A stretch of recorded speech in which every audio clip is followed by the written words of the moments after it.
Oumar Adéanjou, bonjour. Bonjour Maurice, bonjour Roland, bonjour très chers téléspectateurs. Laurent Roland Tonekes, bonjour. Maurice Agua, bonjour.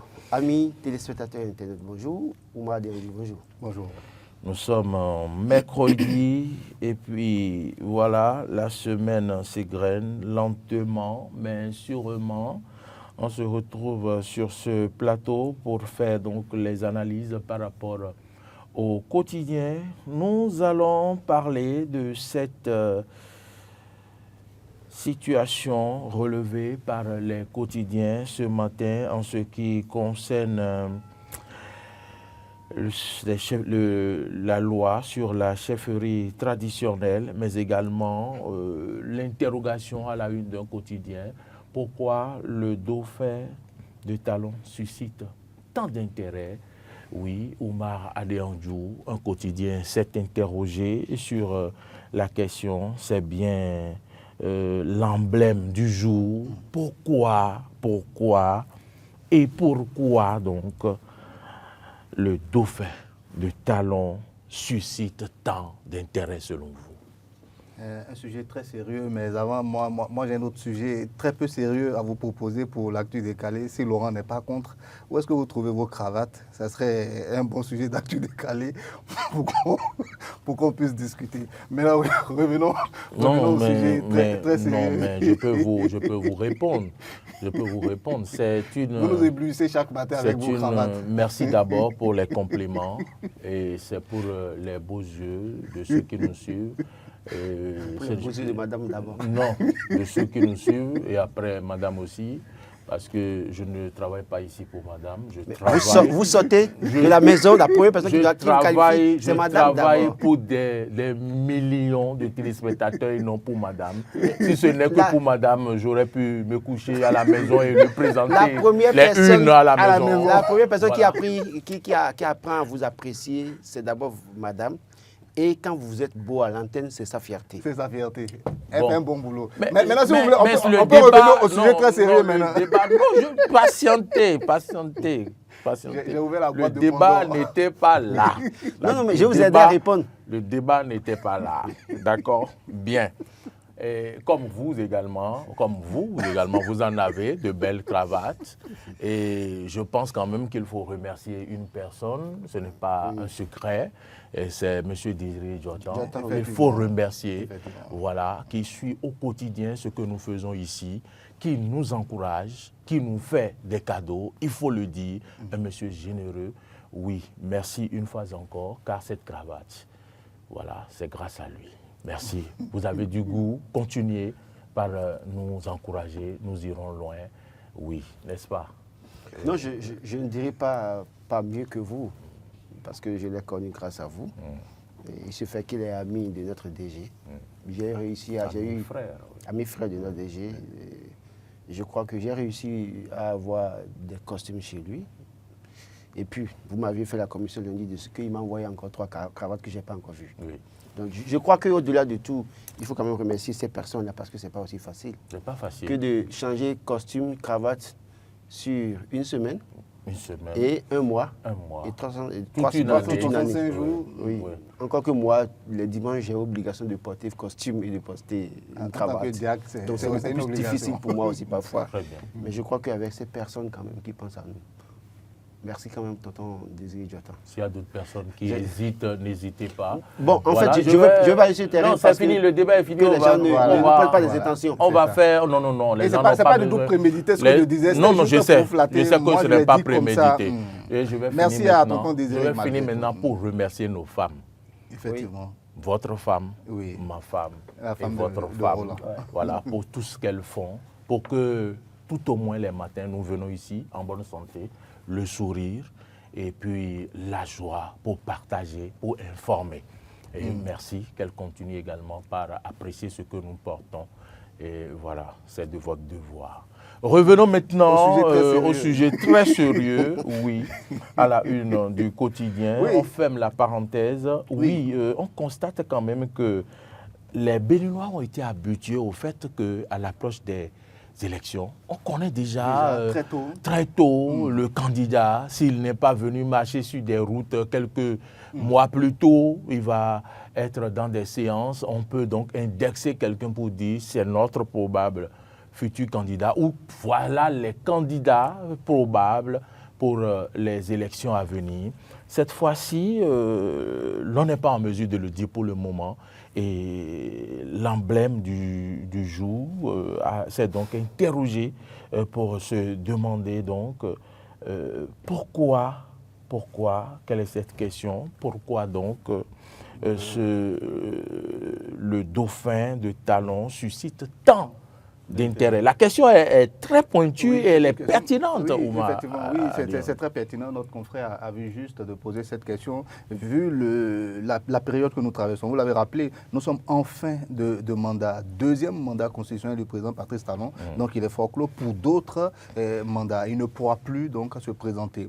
Et voilà qu'il a entamé des travaux à la tête du pays. Voilà qu'il a entamé des réformes à la tête du pays. Quelle sera la personne en qui il fera confiance pour peut-être continuer ce travail-là.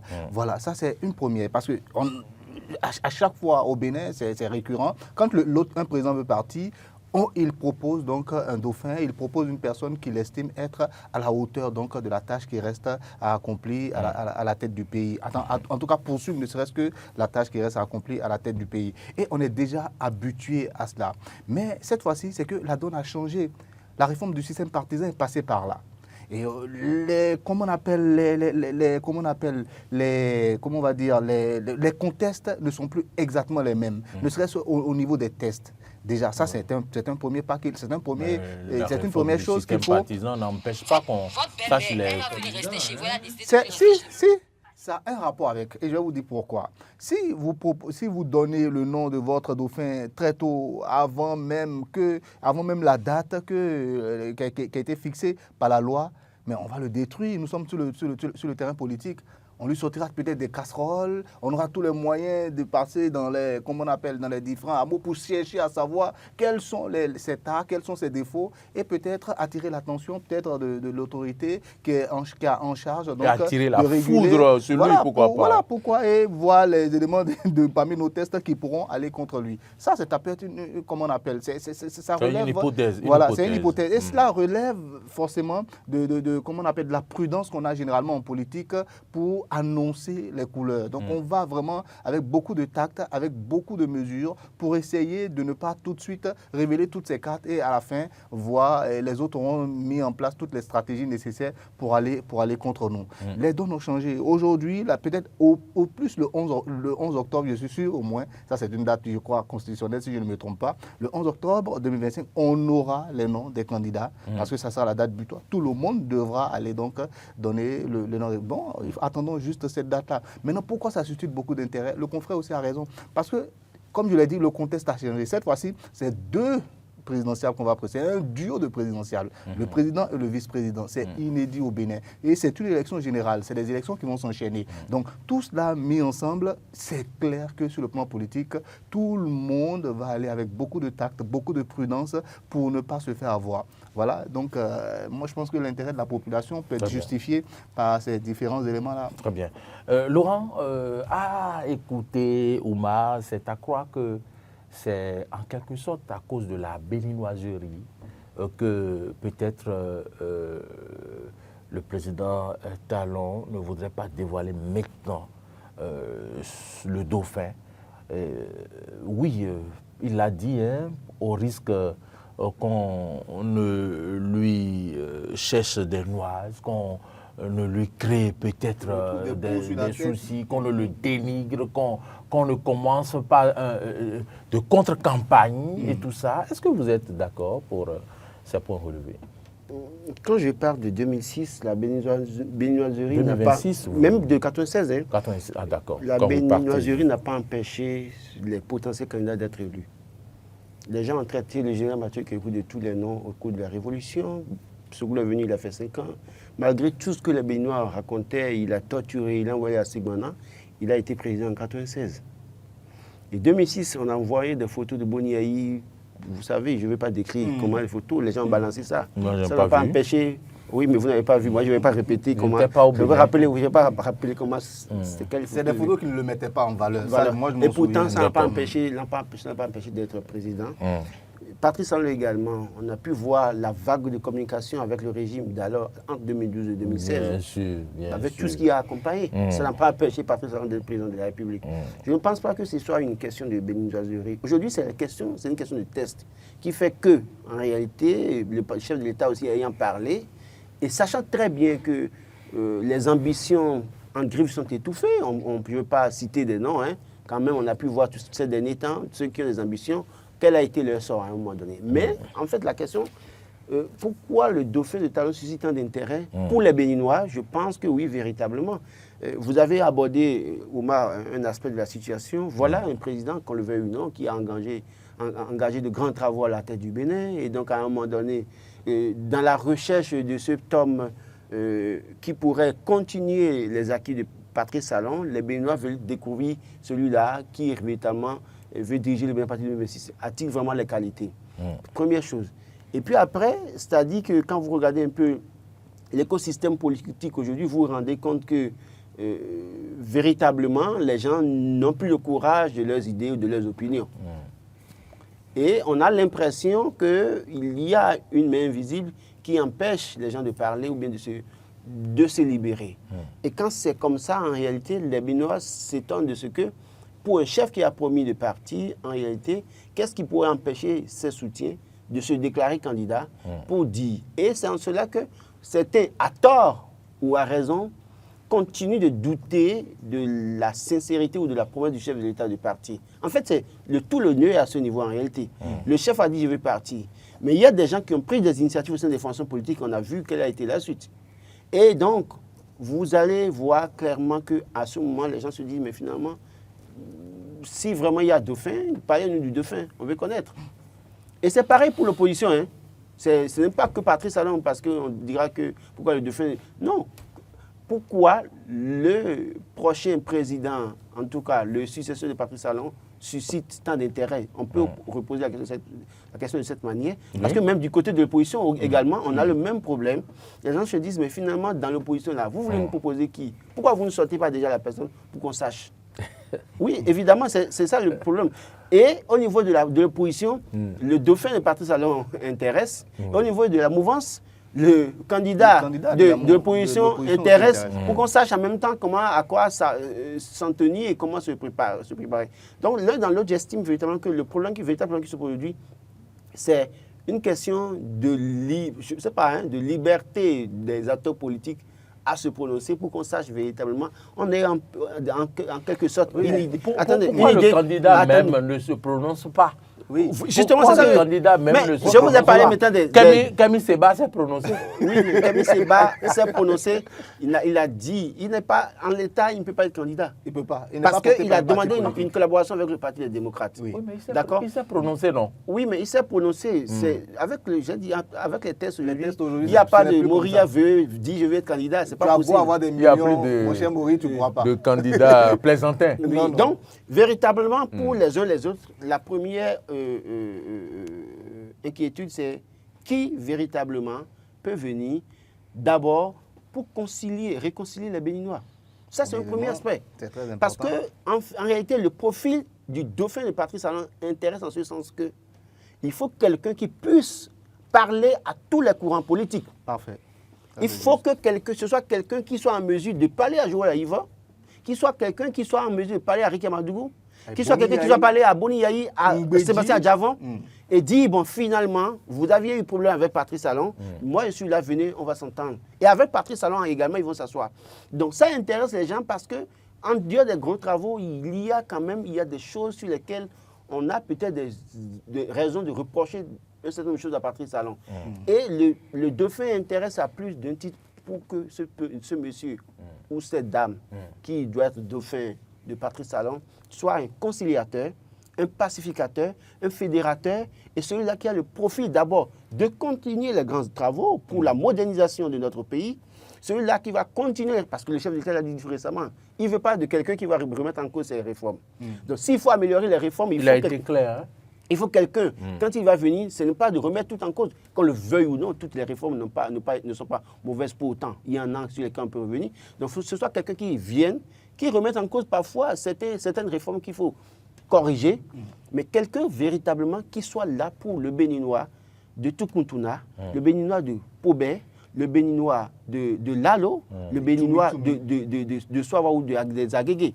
Donc, en réalité, c'est en cela que les gens s'intéressent. Puisque, vous voyez, dans le courant de la mouvance présidentielle, il y a des gens qui sont, excusez beaucoup, des pyromanes, hein, à proprement parler, qui, malheureusement, compte tenu de leur position, ont des discours qui ne sont pas des discours fédérateurs.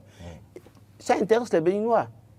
Ça intéresse véritablement les Béninois pour dire, mais qui on veut nous proposer, qui véritablement, au-delà des grands travaux, va continuer à unir les Béninoises et les Béninois. Et je crois que c'est en cela que ça intéresse plus d'eux. Oui. Oui, je réagis par rapport à deux choses. Allez-y. Première chose, c'est que vous avez cité tantôt des gens qui on a critiqué, mais qui malgré tout sont devenus présidents. Mais moi, je vais vous prendre l'exemple, par exemple, de Lionel Zissou, que le président Boniaï avait ramené dans le temps, mais qui très tôt l'a présenté et on a trouvé des moyens de le contrer. Par exemple, en présentant que c'est avant tout un Français, alors que Zissou, tout le monde sait que Zissou, c'est Béninois et rien d'autre. Mais on a su mettre ça dans la tête des Béninois et finalement, on a vu le résultat. Donc, c'est pour vous dire que ça aussi, ça compte. Maintenant, dans le cas de la mouvance, vous avez complètement raison. Le président ayant dit lui-même qu'il ne veut personne de son clan ou de sa famille pour être président, mais immédiatement, il a bloqué toutes ses velléités ou bien, je ne sais pas moi, ses ambitieux qui... Des ambitions étaient étouffées. Voilà, ils sont complètement étouffés, ils ne peuvent pas. Parce que le chef a dit, je ne vous veux pas parmi mes gars. Je ne vous veux pas. Parmi mes gars, je ne veux pas. Mais quand il a dit que... Son clan, vous mettez qui dans son clan? Dites-moi. Olivier Boko n'est pas dans son clan? Enfin, son clan, c'est sous cette garde rapprochée, ses amis proches, ces personnes qui sont très proches de lui, qui étaient avec lui dès le départ. Il a dit qu'il n'en veut pas. Il ne voudrait pas que ce soit comme ça. Oui, on peut comprendre parce qu'aujourd'hui, le Béninois a refusé cet aspect-là aussi. Comment on appelle l'après nous, c'est nous. On sait ce que ça a donné. Parce que l'après nous, c'est nous. L'idée, c'était quoi au départ? C'est de continuer ce que l'autre président avait dit, mais autrement. Oui, voilà, autrement. La dynamique continue. On entend des choses. C'est pas très officiel. Oui, écoutez, il faut nuancer. Oui, je nuance. Si pendant le nous, il y a eu du désordre et que les Béninois n'ont pas apprécié, ils ne peuvent pas accepter l'après-nous. Oui, mais cela agit un peu comme on va dire, comme un référentiel pour le Béninois. Donc, cet après... quelque chose continue, se poursuit. La dynamique continue. Là, ce n'est pas comme l'autre. Les Béninois créent ces choses-là. Ils refusent désormais les histoires de Dauphina. On va venir nous présenter quelqu'un et c'est lui qu'on va prendre là. Les Béninois refusent un peu ces aspects-là aujourd'hui. Donc, il y a tous ces éléments-là aussi qu'il faut prendre en compte. Ça, c'est peut-être du côté de la mouvance. Mais du côté de l'opposition, mais je me demande, qu'est-ce que peut être un problème pour eux? Pour les gens comment on appelle, comment on dit ça, de l'opposition. Moi, je ne vois aucun problème à leur niveau. Peut-être, comme vous l'avez dit, peut-être les tests. Il y a la caution qui n'est plus ce qu'elle était avant. Cette caution-là, aujourd'hui, qui est prêt aujourd'hui, peut-être dans l'opposition, à mettre toute cette somme-là sur je ne pense pas qu'ils aient un problème de caution. Bon, c'est un exemple. En réalité, c'est... Vous savez comment ça marche au Bénin. Celui qui veut être candidat, c'est lui sa poche qui ressent en fait les choses. Il faut le reconnaître. Oui. Voilà. Et je pense que c'est ça qu'on veut contrer. C'est ça qu'on veut corriger. En disant que dans les partis, les gens se préparent, oui, les gens cotisent. Je suis d'accord. Moi, je pense... Vous savez, la volonté des gens à être vraiment très actifs dans le parti, c'est avoir forcément un poste. Et le poste que tout le monde convoite aujourd'hui, c'est au moins ne serait-ce que candidat à la présidentielle. Je pense donc si cela ne vient pas, s'il ne voit pas cela venir, il sera tenté de dire non, moi pourquoi il y a débousser autant d'argent, toutes ces choses. Donc moi je pense que les tests peuvent être un moyen de comment on appelle, peut être la raison qui fait qu'au niveau de l'opposition, on a du mal aujourd'hui à, comment on appelle, à désigner par exemple le duo de candidats et à l'afficher. Ça c'est possible. Et l'autre argument aussi que j'avais avancé très tôt, c'est que vous le sortez très tôt, ça peut se retrouver être quelque chose comme ce qui s'est passé en 2016 avec Lionel Zinsou. Et finalement, on va trouver le moyen de le mettre de côté et ça sera le candidat de la mouvance présidentielle qui sera élu. Mais moi, j'aimerais dire une dernière chose. Oui, laquelle? Par rapport au dauphin, pour revenir vraiment au dauphin du président Patrice Talon. S'il prend beaucoup de temps, connaissant comment est-ce qu'il a dirigé ce pays depuis le départ, il veut nous surprendre certainement. moi, je suis presque convaincu qu'il nous choisira un candidat, un dauphin, c'est-à-dire un duo de candidats c'est-à-dire beaucoup de Béninois vont se dire, ah, vraiment, comment on va dire non à celui-là, quoi. Enfin, moi, je me dis, hein, où le président Boni Yaye va dire vraiment, mais il a pris pratiquement dans mon camp, ou bien le président Oubédi va dire, ah, vraiment, c'est pratiquement, ah, celui-là n'a aucun problème avec moi. Et on va se retrouver, voilà. Moi, je me dis, peut-être qu'il est en train de chercher la bonne personne, celui que Roland a décrit, celui qui va, voilà. Allez-y, Roland. Non, je crois que véritablement, aujourd'hui, quand vous regardez la mouvance, tout comme l'opposition, ils ont des difficultés à véritablement oser proposer un candidat aussi facilement. Parce que n'oubliez pas que dans la mouvance présidentielle, il y a une multitude d'ambitions, même si les gens n'ont pas le courage de leurs idées, de leurs opinions, ils ont bien envie. Et donc, un choix. Vous allez trop loin. Oui. Comment ils n'ont pas le courage un jour, une chose est que... Et le chef aussi est dans une situation de dilemme en réalité. C'est-à-dire, quel choix faire pour faire l'unanimité de la mouvance autour de ce choix? C'est ça. Parce que, ne l'oubliez pas, le Patrice Talon de 2020 n'est pas le Patrice Talon de 2025. Ah, ça c'est vrai, ça c'est une vérité. Et lui-même l'a reconnu dans une affiche. Il n'est pas là. En réalité, quand vous écoutez les acteurs politiques, quand vous les écoutez, les acteurs politiques en 2020, ils vous disent, écoutez, la loi lui permet de faire 2 mandats. Permettez-lui de faire les 2 mandats. Après les 2 mandats, on verra. Donc la même personne qu'on a laissé faire en 2020 n'est pas la même personne qu'on peut laisser faire en 2025. Malheureusement pour lui. En réalité, et c'est comme ça que ça arrive avec les chefs qui sont en fin de mandat. Et donc, qui va proposer, qui va faire l'unanimité au point où tous les courants de la mouvance peuvent suivre. Et là, il réfléchit à cette chose. Même s'il a déjà son idée portée sur un choix, il continue de réfléchir pour ne pas être face à l'opposition de certains leaders de la mouvance présidentielle. Bah, on le sait, hein, la dynamique JD a commencé par travailler, aller dans les communes. Et depuis quelques jours, il est dans les mosquées, il est dans les églises, il est dans les couvents pour prier pour les 35 ans de démocratie. Mais derrière ça, qu'est-ce qui se passe? Et puis après ça, il y a 2 ambitions qu'on voit clairement à travers les actions sur le terrain. Mais le chef, certainement, quand il va porter son choix sur quelqu'un autre que le président de cette formation politique, qu'est-ce qui va se passer? À quoi est-ce qu'on peut s'attendre? Et vous allez au niveau du BR également. Il a le même cas. Bon, j'ai dit que Wadaï ne serait pas de l'IP qui serait du bloc républicain. Sauf que, bon, beaucoup de ministres ne connaissent pas clairement où ils sont parfois. Il y en a qui ne s'affichent pas clairement en politique. Mais Wadaï est plus préoccupé par ses tâches techniques que politiques pour le moment. Donc, oui, c'est lui-même qui me l'a dit. C'est lui-même qui me l'a dit. Et je remarque quand même qu'il est très concentré sur ses tâches techniques au ministère. Il préfère aller... Il est concentré à voir... Pour le moment, il n'est pas politique, donc il est concentré à travailler. Il est concentré à travailler pour cette distinction d'abord. UPR, BS, ce n'est pas son problème. Je crois que, donc, à ce niveau, véritablement, quand on regarde, vous vous rendez compte que oui, le chef peut bien vouloir de quelqu'un, ou bien le chef peut dire quelqu'un qui n'est pas de mon camp, d'accord, mais est-ce que tous ceux qui l'ont soutenu, qui lui ont porté le soutien depuis 2016 seront d'accord à l'accompagner. Et vous faites bien de rappeler le cas de Lionel Zinsou. Lionel Zinsou, il est arrivé, mais tous ceux qui ont fait Boni Yaye, la grande partie s'est désolidariser. On a dû aller louer le go à Porto-Novo. On a dû aller louer le go à Porto-Novo. Je ne comprends pas. Et l'autre... Votre mémoire, vraiment... L'autre a dû... Ils ont loué quoi? Le go à Porto-Novo. Et l'autre... Vous vous souvenez pas de cette affaire? L'autre a dû sacrifier ses parents pour apporter le soutien de la RBA à Lionel Zinsou, pendant que le papa allait vers Patrice Talon. Donc, on connaît bien ce schéma-là. Donc, aujourd'hui, le choix le choix de Patrice Talon aujourd'hui, il doit pouvoir prendre du recul. Et c'est pour ça que je dis qu'en réalité, la meilleure option pour moi, pour le chef de l'État, c'est de faire l'effort de se dépasser, de se mettre au-dessus de la mêlée et de laisser les gens faire le combat. Ça sera bien compliqué. Non, ça va être bien compliqué. Le problème, c'est que ça va être compliqué, mais le problème, c'est que dès lors qu'il porte son choix sur quelqu'un et que la personne va cogner la tête, attention. Parce que quand Boni Yaye a proposé Zinsou, et Zinsou allait cogner la tête, on connaît la suite pour eux. Hein.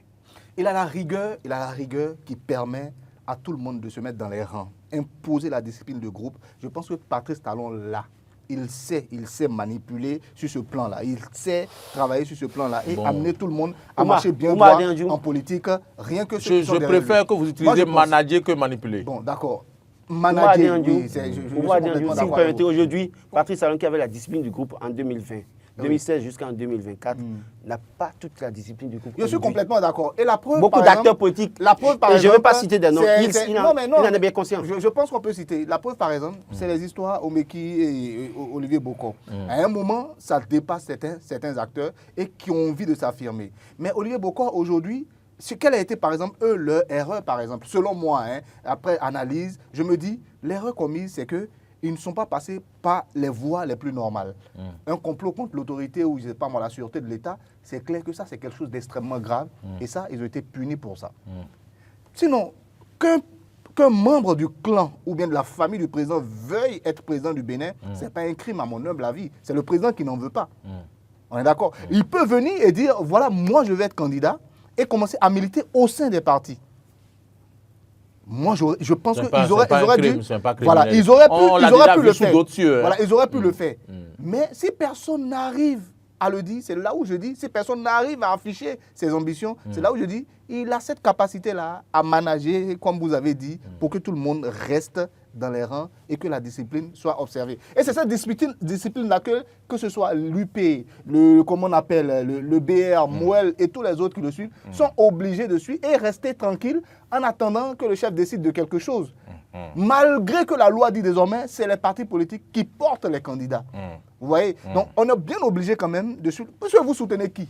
Vous soutenez le président Patrice Talon à l'instant. Et le président Patrice Talon à l'instant, c'est lui qui a les manettes en main. C'est lui qui dit, OK, si vous me soutenez, mais il faut être sur la même ligne droite que moi. Voilà. Vous me soutenez, je suis en train de partir. Quand on est en train de partir, on n'en peut plus toutes les cartes en main. Le chef a tout fait de dire que Olivier Bokor, en voulant être candidat, devrait se référer aux formations politiques parce que c'est les formations politiques qui doivent soutenir les candidatures. C'est bien, et tout le monde pense que Bokor n'est pas membre d'un parti politique. C'est tout à fait normal, ce qu'on a constaté. Mais le problème, c'est que... Il n'est pas membre d'un parti politique, c'est juste en surface. Attendez, non, je ne veux même pas parler de... Je considère qu'il n'est pas membre d'une formation politique, que ce soit BR ou UP. Mais toute la machine derrière Olivier Bokor, c'est des militants, des leaders de l'UP, du au niveau du BR, et même des autres formations politiques, de certaines autres formations. Donc pour vous dire quoi? Le drame aujourd'hui qui se joue, c'est que pour la mouvance... Mais on va ouvrir une parenthèse. Cette machine qui est derrière lui, c'est également grâce au président Patrice Talon qui lui a donné, conféré certains pouvoirs. Vous êtes d'accord avec moi? C'est le chef qui... Si je ne vous donne pas l'opportunité d'aller vers les gens, vous n'aurez pas l'estime de ces gens. Mori Agua, c'est le chef qui l'a dit tout récemment. D'accord? Mais Olivier Bokor a réussi à installer sa machine. C'est-à-dire, quand il vient vous voir, il vous donne de l'argent et il vous donne des privilèges, des avantages. Dans une certaine mesure, vous gardez des relations avec lui. Et il ne dit pas que c'est les relations avec le chef. Attendez. Il dit que c'est avec lui. Maintenant, s'il est président un jour, vous êtes sûr que vous serez bien positionné. Et je continue de dire que tous ceux qui ont installé cette machine de lui, c'est les gars de l'UP, le Renouveau et le BR. En grande partie, moi, j'ai animé une sortie d'un mouvement. Vous l'avez dit, et les jeunes, au centre du pays, oui, non? Et les jeunes, attendez, dans le village natal de Bokor. Et les jeunes qui ont fait ça, c'est des jeunes, il y en a parmi eux qui étaient conseillers locaux à Bomé-Clavé, il y en a qui sont élus dans le Koufou, il y en a qui sont élus à Ouida et autres. Pour dire quoi? Aujourd'hui, le chef a un véritable problème, c'est-à-dire confronter ces personnes-là. Même s'il dit aujourd'hui que c'est lui qui a fait de Bokor ce qu'il est et qui les a associés, c'est qu'il y a des gens que, quoi que vous disiez, vous n'allez jamais réussir à les convaincre. Oui, il y a des gens qui se sentiront à jamais redevables vis-à-vis de Bokor. Parce que c'est lui qui avait l'oreille du chef et qui allait proposer les personnes. Et c'est lui qui échangeait avec eux. Voilà. Donc, c'est lui qui était le contact direct que le président avait avec ces personnes-là. Donc, c'est lui qui gagne l'estime. Oui, c'est lui qui gagne finalement l'estime. Donc, aujourd'hui, il doit faire face à ce courant-là. Parce que ce courant, quel qu'en soit le choix qu'il va faire, certains parmi eux vont demander le mot d'ordre de ce leader qu'ils ont connu et qu'ils ont régulièrement vu. C'est pour ça que je dis c'est un derrière les barreaux, est-ce que sa voix compte encore véritablement? Il faut se poser Attention, cette C'est l'aura de question. mot d'ordre encore derrière les barreaux. Ne vous amusez pas. Ne vous amusez pas. Il peut ne plus avoir les moyens. Il peut ne plus avoir les moyens. Ceux qui vont suivre son mot d'ordre vont se brûler les doigts. Moi, je pense. Ça, Ils vont c'est se brûler les doigts. une vérité. Ils vont se brûler les doigts. Face à Patrice Talon, avec tout le sérieux qu'il montre jusqu'à l'heure, là, toute la rigueur aussi qu'il montre jusqu'à ce moment, je pense que vouloir aller prendre l'avis de quelqu'un qui est derrière les barreaux, c'est se tirer une balle dans les pattes soi-même.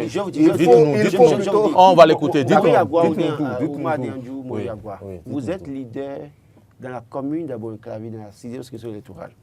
Les gens vous ont toujours fait confiance. Les gens ont voté pour vous. D'accord? Et ce sont vos militants. Et il se fait qu'à un moment donné, vous ne parlez pas. Parce que le véritable problème se joue dans les urnes et au dernier moment. Je suis d'accord. Il n'y aura pas de réaction pour le moment. Mais c'est dès les derniers moments que malheureusement des mots d'ordre peuvent tout changer. C'est clair. Et donc c'est à ce niveau que je parle de mots d'ordre. Pour dire qu'à un moment donné, dès lors qu'un leader rentre dans une localité pour dire écoutez, c'est le choix qui nous arrange, allez-y, ça peut être préjudiciable pour la mouvance en place. Et c'est en cela que moi j'ai toujours dit, que le cas de Roumbédi et autres là, qu'on voit aujourd'hui, la mouvance ferait mieux d'aller discuter avec ces personnes-là. Même si c'est difficile, tentez le coup d'abord. Tentez le coup pour vous assurer que oui, ça peut aller. Parce que j'ai donné l'exemple le lundi, dans la 19e, si par exemple le Roumbédi, c'est Porte-Nouveau à Guégué. Si Roumbédi décide aujourd'hui, et c'est un peu si Roumbédi décide aujourd'hui d'aller faire les démocrates, alors que les démocrates avaient déjà 2 députés, et que l'UP a 3, et les 3 qui ont été positionnés pour l'UP sont des très proches de Roumbédi, et que le BR n'avait eu qu'un seul poste, et que les 5, parce que déjà s'ils se font ensemble, ça fait 5 quand même. Et la loi que même ils ont voté à l'Assemblée nationale parle de 20% dans chaque zone électorale, les 20% sont plombés pour eux là-bas. Donc, il y a beaucoup de schémas aujourd'hui qui font que, moi j'estime véritablement qu'il revient à la mouvance de savoir quelle carte jouer, de faire très attention pour que ce ne soit pas la catastrophe pour toute la mouvance. Sauf que, oui, on sait que beaucoup parmi eux ont déjà pris leur direction, certains ont pris les contacts, certains continuent de discuter pour se repositionner depuis juin comme ils en ont l'habitude. Certains qui ont l'habitude de promettre dès qu'ils seront à gauche se préparent déjà à aller à droite. Ceux qui avaient dit pin, aujourd'hui, se préparent à ne plus dire pan avec l'autre. Et donc, ils sont dans leur schéma, autant qu'ils sont des acteurs politiques. Et je pense que Patrice Talon aussi mesure l'ampleur de la situation. Voilà. Et c'est là où je suis d'accord avec vous. Et c'est en cela qu'il devra faire très, très attention. Moi, je pense que je m'attendais à une chose de votre part. Finalement, vous avez fini par dire ça.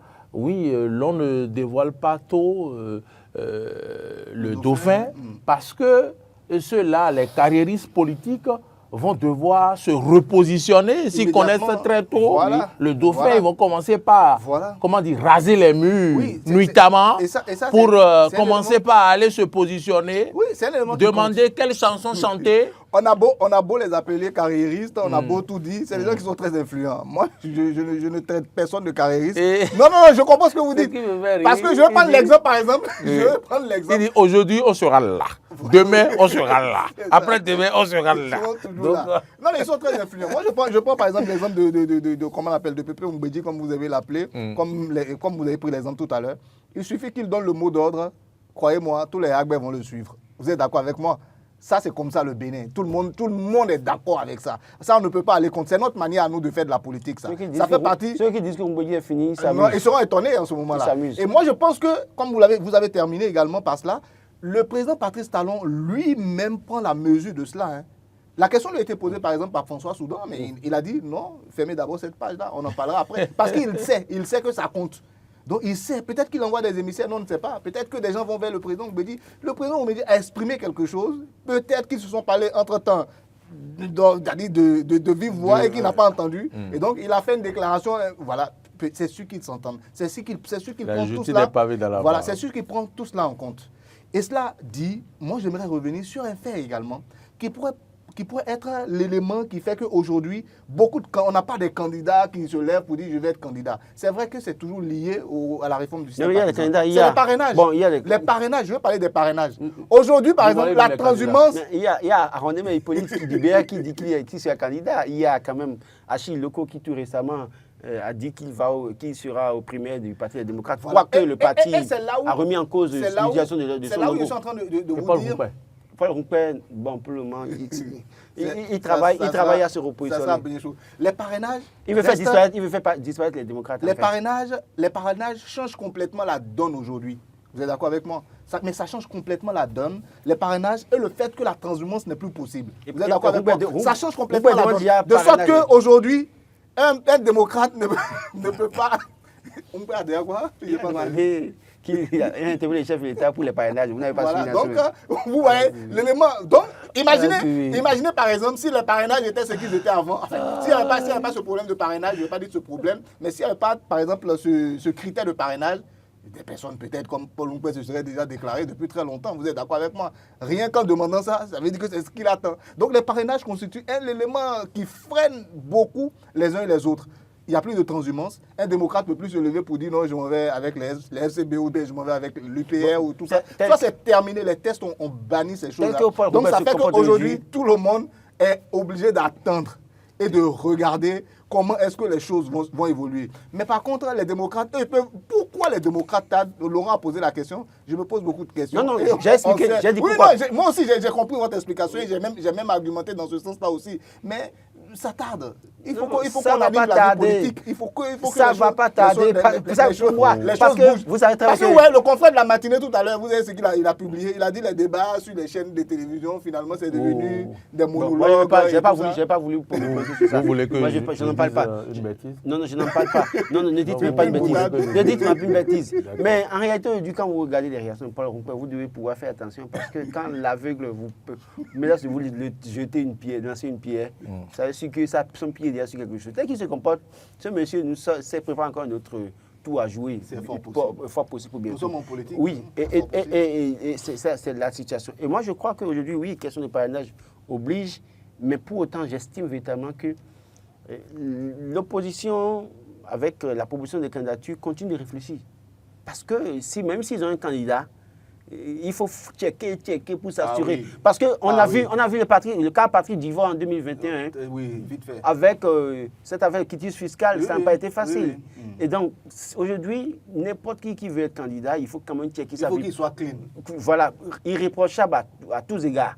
Malheureusement, beaucoup qui ont pris part à la gestion publique, il y a toujours un pépin à leur reprocher. Donc, il y a cette crainte-là. Ça, c'est un premier aspect. Deuxième chose aussi, c'est le fait que, oui, il faut choisir un candidat qui puisse faire l'unanimité du nord au sud, de l'est à l'ouest. Et là, il s'agit même de duo de candidature. Voilà. Patrice Talon, en 2021, a été ingénieux d'aller chercher Tarata Chavizi dans le nord et en tant que femme, il fait le jeu.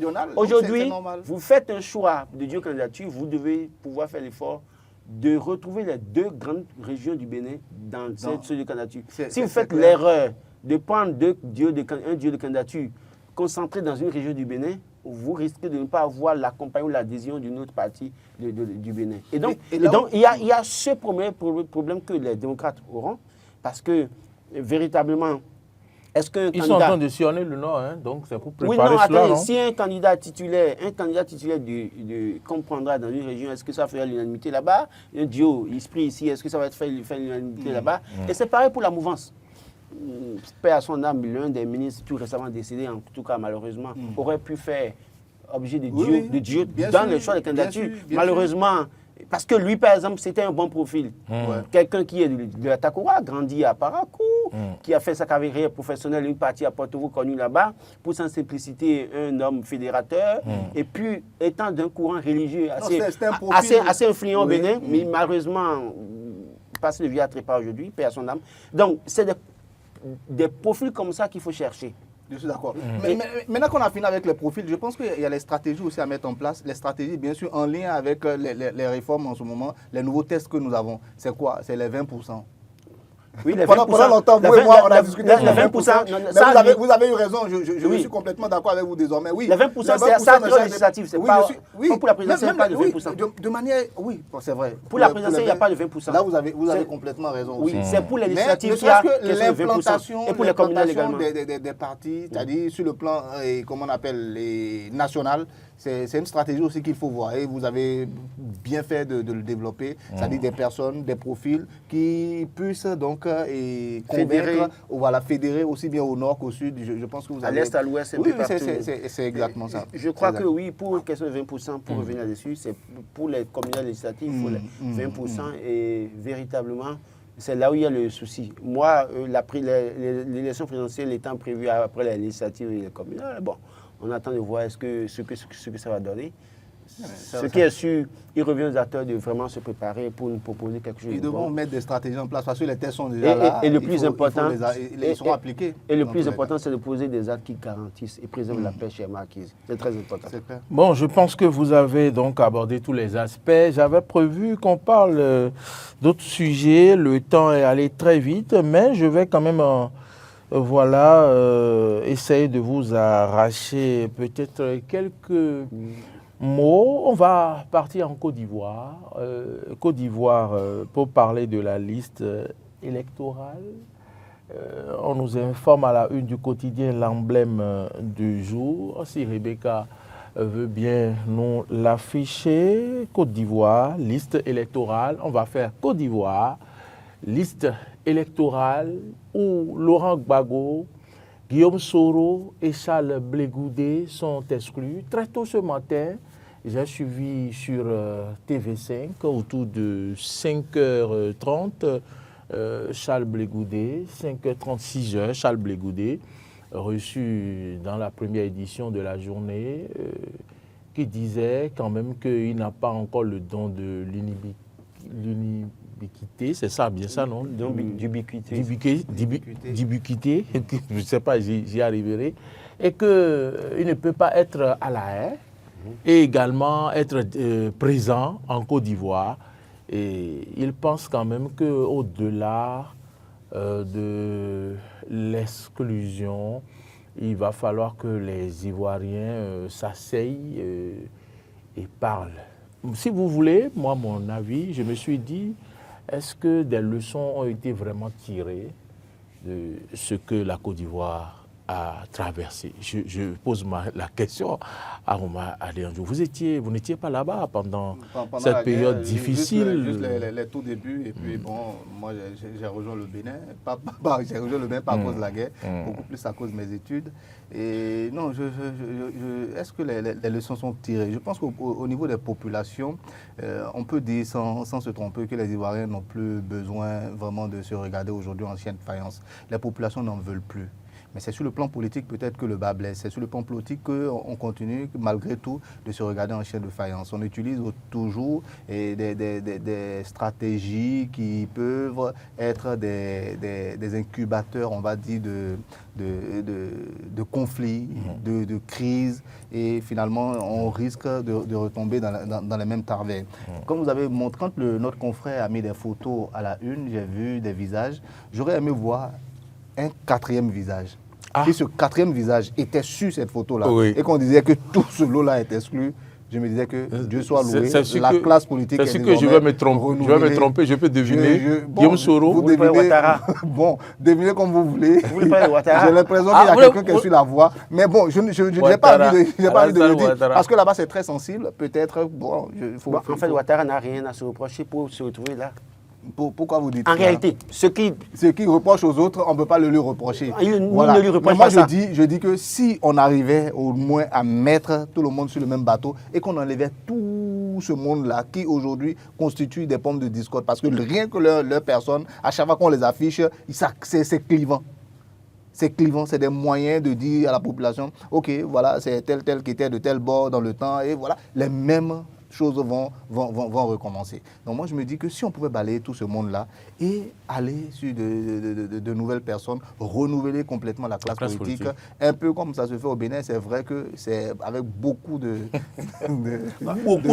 Bon, d'accord, vous m'avez bien compris. Donc on renouvelle finalement ici, les visages changent. les visages changent. Donc vous reconnaissez qu'il y a beaucoup de... Beaucoup de sérieux. Non, vous n'aviez pas dit sérieux. Beaucoup de réformes, beaucoup de... Vous voyez, Beaucoup c'est ce que je veux dire. Ne me prêtez pas des expressions. Non, mais ce que je veux dire, c'est quoi? C'est que si on arrivait vraiment à ce niveau-là en Côte d'Ivoire, on aurait fait vraiment quelque chose de très bien pour les Ivoiriens. Parce que le peuple, ça, je peux vous l'affirmer. Moi, je suis en contact avec les Ivoiriens, mais presque tout le temps, j'ai des amis. C'est chez vous, donc c'est normal. Personne ne veut encore... L'autre chez vous, en fait. Ne veut encore des situations... Voilà, l'autre chez moi.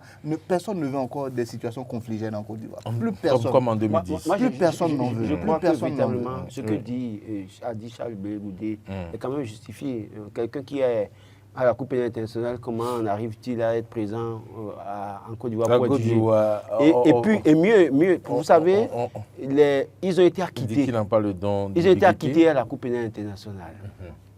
Et on les condamne en Côte d'Ivoire pour les mêmes faits.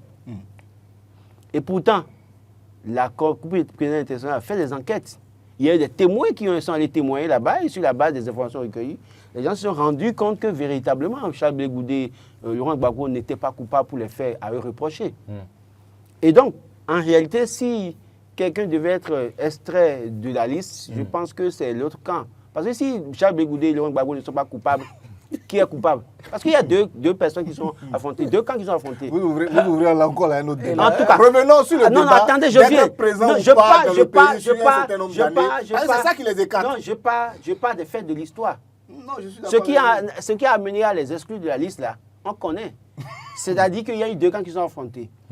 Et c'est vrai que Laurent Gbagbo a quand même prévenu Guillaume Soro, Ouattao, et comment vous appelez celui-là, paix à son âme, Ambak, Ahmed Bakayoko, qui était dans le sous-sol. Quand on a arrêté Laurent Gbagbo, il était là, et c'est lui qui parlait avec Laurent Gbagbo, mais Laurent Gbagbo les a prévenus. Donc on connaît le sort de chacun d'eux aujourd'hui. Maintenant, si Laurent Gbagbo et Ouattara ont eu un problème à la tête de la Côte d'Ivoire, Ouattara, président, on a amené Laurent Gbagbo Blé Goudé à la Coupe internationale, ils ont été acquittés parce qu'on estime que ce n'est pas eux les coupables. Le coupable, c'est encore, alors que si vous et moi, il y a un bagarre entre nous, et qu'on voit que c'est moi qui ai raison, c'est vous qui avez raison, qui a tort. Ouais. Donc, ça, c'est un premier aspect. Attendez, c'est un premier aspect. Il veut manger piment dans votre bouche, oui, c'est ça. Mais ça, c'est le premier aspect. Deuxième aspect, c'est que quand on exclut Laurent Gbagbo, Charles Blé Goudé, Soro de la liste électorale, je crois que ceux qui sont au pouvoir, en réalité, n'ont pas mesuré l'ampleur de la situation qui a prévalu dans les années 2010. La question que j'ai posée donc, le problème, c'est que vous rappelez... C'est pas l'exclusion qui nous avait amené à cette situation. Rappelez-vous de cette affaire d'exclusion d'ivoirité qui a incendié la Côte d'Ivoire. Oui. Si Laurent Gbagbo a été acquitté, pourquoi est-ce que la Cour, le tribunal en Côte d'Ivoire l'accuse et au point de l'exclure de l'élection? Mais je pense qu'au-delà de tout, c'est Laurent aussi, parce qu'il y a 25 qui se sont réunis. Laurent Gbagbo n'a pas voulu aller là-bas parce que malheureusement son ex-femme Simone Gbagbo se retrouve dans le lot des 25 là-bas. Et donc, qu'est-ce qu'il ira dire à la même table que son ex-femme? On comprend un peu l'ego de certains hommes. Mais pour autant, moi je pense qu'aujourd'hui, Laurent Gbagbo aussi doit aussi prendre la mesure de la situation. Ouattara, en réalité, j'ai suivi une de ses vidéos ce matin où il disait à 83 ans, qu'est-ce qu'on peut faire? Mais pourtant, il a encore envie de rester là. Il revient à Laurent Gbagbo aujourd'hui de voir s'il n'y a pas possibilité de se rallier, que ce soit Laurent Gbagbo, Guillaume Soro, Charles Blé Goudé, de se rallier à Thiam aujourd'hui. Le PDCI. Le PDCI, malheureusement, parce que... Non, c'est difficile, c'est difficile, mais quand vous êtes dans des situations données, il vaut mieux quand même se mettre au-dessus de la mêlée pour l'intérêt supérieur. Parce qu'à vouloir forcer, on risque d'avoir, comme vous avez vu les dernières élections, il y a eu des morts en Côte d'Ivoire, malheureusement. Et pourtant, Gbagbo n'était pas candidat, Gbagbo ne s'était pas affiché clairement comme Blé Goudé aujourd'hui pour vouloir être candidat. Mais on a vu dans certaines régions de la Côte d'Ivoire, il y a eu des morts, malgré que Ouattara avait tout le contrôle de la situation. Maintenant que Laurent Gbagbo est sur place, que Charles Blé Goudé est sur place, et que Soro, de l'autre côté de l'AES, de là-bas, peut aussi donner des mots d'ordre dans une certaine mesure, il revient à Ouattara de prendre aussi au sérieux la situation et de se dire, écoutez, ce que je fais là, ça apporte quoi à la Côte d'Ivoire? Vous avez fait vos preuves à la tête du pays. À un moment donné, il faut quand même se mettre dessus la mêlée pour dire, avec le poids de l'âge, j'ai dit, écoutez, ok, si c'est ça, moi-même là, je dis clairement, je ne suis plus candidat, je m'élève.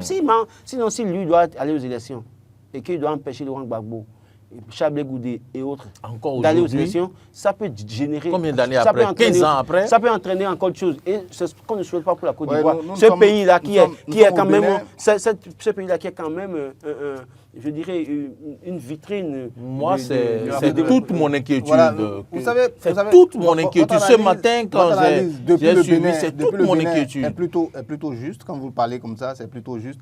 Mais en Côte d'Ivoire, je suis sûr que si vous étiez journaliste en Côte d'Ivoire, il y a des thèmes que vous n'auriez pas pu Oui, je ne peux employer. pas. Ah bon? Heureusement, je suis ici. Exclusion, ouais. toutes ces choses-là, ça serait bien compliqué de les employer là-bas. En Côte d'Ivoire. Voilà, parce que ça ne sera pas accepté. On estimera que vous jetez vraiment de l'huile au feu en parlant d'exclusion. C'est tout comme ici. C'est la loi. La loi. Oui, mais la loi, là, D'accord. il faut résider dans le pays en permanence pendant un certain nombre d'années. La Mais loi au taille même sur moment- mesure. Voilà, et c'est là où vous voulez nous faire dire des choses. Maintenant, ce que Non, c'est pas vrai, ou bien c'est faux? Peut-être que c'est Qui fait les lois? Qui oui, fait les lois? C'est Oui, c'est les humains. législateurs. Donc c'est une loi taillée sur mesure. Et c'est là où, par exemple, notre ami, comment il s'appelle, Blé Goudé, l'homme au proverbe qui ne finit jamais, dit que lui n'a pas le don d'ubiquité. Je suis complètement d'accord avec lui. Il ne peut pas être présent en même temps à La Haye, présent en même temps en Côte d'Ivoire. C'est encore lui qui a dit que si Laurent Gbagbo est son papa, que Ouattara est son oncle. Voilà. Quand il est revenu de la Haye, il a dit que si Laurent Gbagbo est son papa, que Ouattara est son oncle. Parce qu'il veut avoir la paix, il a commencé ses activités agricoles et autres là. Il est très fort dans des petites phrases un peu chocs comme ça. Je ne sais pas, il y a des aphorismes qu'il jette comme ça dans si l'oncle l'exclut, ne peut pas le récupérer. Vous savez, j'ai dit quelque chose Maintenant, à l'entame de mon propos. Et je dis, et je le répète encore, si la liste des personnes qu'on avait mis qui ne pouvaient pas aller aux élections, s'il y avait la 4e photo dessus, je pense que la Côte d'Ivoire aurait dépassé ce problème-là. Mais malheureusement, la 4e personne aux affaires, c'est lui qui gère le pays. Et vous avez dit que non. Enfin, c'est bien facile pour nous de le dire comme ça. Le pouvoir... Non. Tu deviens un demi-dieu et ça, c'est pas facile à lâcher. Je ne dis pas le contraire. C'est pas tout le monde qui a cette capacité-là.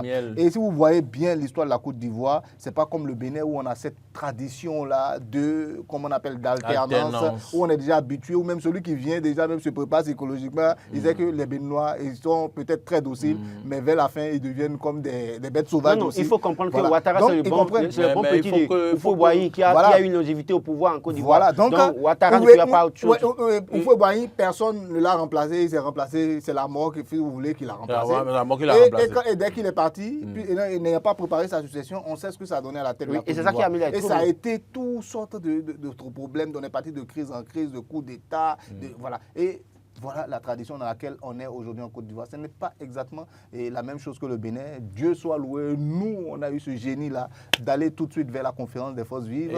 On s'est assis, on s'est regardé les yeux dans les yeux. Et ce dont je rêve pour le Bénin, c'est comme aux États-Unis, qu'on connaisse notre président 3 mois avant. Pourquoi pas? Et que l'autre ait tout le temps de se préparer, de s'en aller. Les gens ont annoncé les primaires comme les autres, mais tous les partis peinent à faire primaire. C'est compliqué. Non, et c'est pour les raisons qu'on a évoquées tout à l'heure. C'est compliqué. Ne serait-ce que de la mouvance, c'est compliqué. Faites les primaires, on va voir qui vous a. Bon, écoutez, nous sommes en Côte d'Ivoire et vous revenez au Bénin. Bon, on va conclure. Bon, et dans cette situation, est-ce qu'on a des raisons d'avoir peur que... Non, il faut quand même s'inquiéter de ce qui peut se préparer. Mais ce qu'on peut dire déjà, moi, il faut envoyer les vibrations positives en Côte d'Ivoire, que tout se passe pour le mieux, mais que Ouattara, quand même, que des gens arrivent à parler à Ouattara. Le problème des dirigeants aussi en Afrique, c'est le problème de la chefferie traditionnelle, des leaders religieux également. Quand les gens sont au pouvoir et que les leaders religieux sont acquis à la cause de ces dirigeants, parfois, aucun d'eux n'a maintenant la crédibilité nécessaire, le courage nécessaire de lui dire attention, il faut arrêter ça. Parce que tout le monde vous avez mangé. Mais aussi, il y a un problème fondamental. Si je pose cette question maintenant, on va encore continuer le débat. Alors que je veux bien qu'on l'arrête. Il faut l'arrêter. Lorsque vous êtes au pouvoir et que votre succession n'est pas forcément... Vous avez peur que des gens vont faire la chasse aux sorcières. Les gens vont vous dire il y aura des représailles dès que mais il faut aussi, il y a un aspect. Oui. Là, on aime, quand c'est comme ça, quand on n'est pas rassuré, on n'a pas envie de laisser passer des gens qui vont partir et prendre le pouvoir. C'est là où je reviens sur ce que j'ai dit dès le départ. Je dis s'il y avait cette 4e photo à côté, le problème serait résolu. On a fini avec tout le monde et tout le monde était parti. Et tous ceux qui se sont chamaillés à la tête d'État seraient partis. Maintenant, ce que je veux dire, c'est que vous avez posé une question. Est-ce qu'on peut craindre des lendemains vraiment un peu difficiles pour la Côte d'Ivoire? Oui, on peut craindre. Mais je ne pense pas que ça ait l'ampleur de ce que ça avait eu avant. Les mêmes ampleurs où c'est tout le pays qui est divisé en deux. Non, les mais il a Ivoiriens sont demandé plus près. qu'on s'asseye pour discuter. La population Comment il ivoirienne, s'appelle? je vous Goudé a assure, demandé que... plus personne n'est aujourd'hui prêt en Côte d'Ivoire à vivre la même situation. Oui. Mais par contre, qu'il y ait des morts pendant les élections, ça peut arriver parce que quand ça dégénère de temps en temps, Ils sont voilà, violents, il y a voilà. des violents. Donc s'il y a, de la violence, ça va arriver. Ouattara Mais dit qu'on va revenir encore à la crise, on va finir, on va se tirer dessus encore, ça sera bien. En tout cas, Ouattara a annoncé que le pont, en inaugurant ça, que ça vaut un mandat. Donc ça, Ah bon? et mieux. Il a déjà dit ça. Et mieux, en réalité, quand Ahmed Ambak, Gon Coulibaly, tous ceux-là ont commencé par se manifester, ont dit qu'ils devraient être candidats pour remplacer Ouattara. Ne faites pas des liens bizarres. Attends, ils sont morts. Ne faites pas des Et non, et là, autour de lui, personne n'a le courage de dire clairement. Ne devenez pas polémiste. Nous sommes Je ne suis pas polémiste, je suis pas polémiste. En fait, c'est parce qu'en réalité, l'absence d'audace des soutiens fait que le monsieur pense qu'il peut continuer. C'est pas de la polémique. Non, Attendez. Autrement dit, à Côte d'Ivoire, il n'y a plus personne. Non, autour de lui, autour de Ouattara. Je ne parle pas des autres. Il n'y a plus personne pour dire. Autour de lui, il n'y a plus personne. on se dit, mais finalement, là, si il dit, je suis candidat là. Donc, quand les doigts avaient fait comme ça, et ils sont morts là. Moi, c'est pas la polémique, c'est la réalité. Voilà, estimons-nous heureux. Chez nous, on a même un président qui lui-même milite pour qu'on ajoute des choses dans notre loi constitutionnelle qui empêchent n'importe qui au Bénin de faire un troisième mandat. Nul n'a le droit de faire 3 mandats au Bénin. C'est écrit dans notre constitution. On peut applaudir, on peut s'estimer heureux. Alors que là-bas, on a fini le deuxième mandat, nouvelle république est intervenue, on a fait le troisième mandat, non, oui, et on veut... Tous ceux qui devaient être candidats sont morts, donc il faut alors aller à la nouvelle république. Oui. À la nouvelle république. C'est à qui on voulait remettre le pouvoir. Est-ce qu'il y a dit... Attention, ça c'est des arguments polémiques. Vous parlez de polémique, alors qu'en réalité, on a vu Gon Coulibaly, on a vu Ambak. Et puis après, quand les deux sont décédés, le monsieur a dit, bah, écoutez, je n'ai plus, nouvelle république. de successeur. Donc, moi, je nouvelle pense que république. c'est des coïncidences. Leur mort, c'est des coïncidences. Je n'ai pas dit que quelqu'un a tué. Non, on n'a pas dit ça, c'est coïncidence. Et quand le point est arrivé, on a dit, bon, ça vaut un mandat encore. encore. Comme nous sommes en Afrique, ça peut faire peur à d'autres. Ils vont se dire... Justement, c'est ce que j'ai dit. Voilà. Puisqu'il y a même le poste de, comment on appelle, de Premier ministre désormais en Côte d'Ivoire, pour aller là-bas, il faut être solide. Il faut d'abord aller au village. Qui est là maintenant? C'est Hachi, je crois. Ah oui, le vieux là. Je crois que véritablement le problème aujourd'hui, c'est que si les gens n'ont pas l'audace de dire dans la mouvance de Ouattara, je vais être candidat, bon, il n'y a pas d'ambition. Bon, écoutez, je continue d'abord, le temps que vous soyez prêts. J'en ai fini. Merci à vous. Nous avons abordé un sujet politique sur le plan national, un autre hors du Bénin, en Côte d'Ivoire. Merci pour tous vos apports.